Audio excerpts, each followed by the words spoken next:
This is Amazon Trafarnas. Today we're reading Daniel 11 from the New International Version, also known as NIV version. The fields known we long as can go to BibleGeek2.com or yes can go to Babana link here. I want to do it. This is going to get started.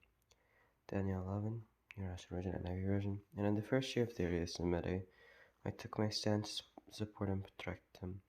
The kings of the south and the north. Now that I tell you the truth, 3 more kings will arise in Persia, and then a fourth will be far richer than all the others. When he has gained power by his wealth, he will stir up everyone against the kingdom of Greece. Then a mighty king will arise, who will rule with great power and do as he pleases. After he has arisen, his empire will be broken up and parceled out toward the 4 winds of heaven. He will not go to his descendants, nor will it have the power he exercised, because his empire will be uprooted and given to others. The king of the south will become strong, but one of his commanders will become even stronger than he, and will rule his own kingdom with great power. After some years, he will become allies. The daughter of the king of the south will go to the king of the north to make an alliance, but she will not retain her power, and he and his power will not last. In those days, she will be betrayed together with her royal escort, and her father and the one who supported her. One from her family line will arise to take her place. He will attack the forces of the king of the north and enter his fortress. He will fight against them and be victorious. He will also seize their gods, their metal images, and their valuable articles of silver and gold, carry them off to Egypt. For some years he will leave the king of the north alone. Then the king of the north will invade the realm of the king of the south, but will retreat to his own country. His sons will prepare for war and assemble a great army which will sweep on like an irresistible flood and carry the battle as far as his fortress. Then the king of the south will march out in a rage and fight against the king of the north, who will raise a large army, but it will be defeated. When the army is carried off, the king of the south will be filled with pride and will slaughter many thousands, yet he will not remain triumphant. However, the king of the north will muster another army larger than the first, and after several years he will advance with a huge army, fully equipped. In those times many will rise against the king of the south. Those who are violent among your own people will rebel in fulfillment of the vision, but without success.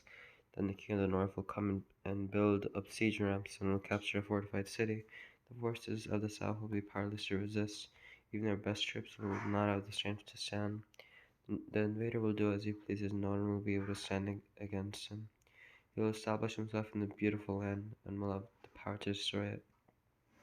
He will determine to come with the might of his entire kingdom and will make an alliance with the king of the south, and he will give him a daughter in marriage in order to overthrow the kingdom. But his plans will not succeed or help him. Then he will turn his attention to the coastlands and will take many of them. But a commander will put an end to his insolence and will turn his insolence back on him. After this, he will turn back toward the fortresses of his own country, but will stumble and fail to be seen no more. His successor will send out a tax collector to maintain the royal splendor. In a few years, however, he will be destroyed, yet not in anger or in battle. He will be succeeded by a contemptible person who has not been given the honor of royalty. He will invade the kingdom when its people feel secure, and he will seize it through intrigue. Then an overwhelming army will be swept away before him. Both it and a prince of the covenant will be destroyed. After coming to an agreement with him, he will act deceitfully, and with only a few people he will rise to power. When the richest provinces feel secure, he will invade them and will achieve what neither his fathers nor his forefathers did. He will distribute plunder, loot, and wealth among his followers. He will plot to overthrow fortresses, but only for a time. With a large army, he will stir up his strength and courage against the king of the south. The king of the south will wage war with a large and very powerful army, but he will not be able to stand because of the plots devised against him. Those who eat from the king's provisions will try to destroy him. His army will be swept away, and many will fall in battle. The 2 kings with their hearts bent on evil will sit at the same table and lie to each other, but to no avail, because an end will still come at that point in time. The king of the north will return to his own country with great wealth, but his heart will be set against the holy covenant. He will take action against it and then return to his own country. At that point in time, he will invade the south again, but this time the outcome will be different from what it was before. Ships of the western coastlands will oppose him, and he will lose heart. Then he will turn back and vent his fury against the Holy Covenant.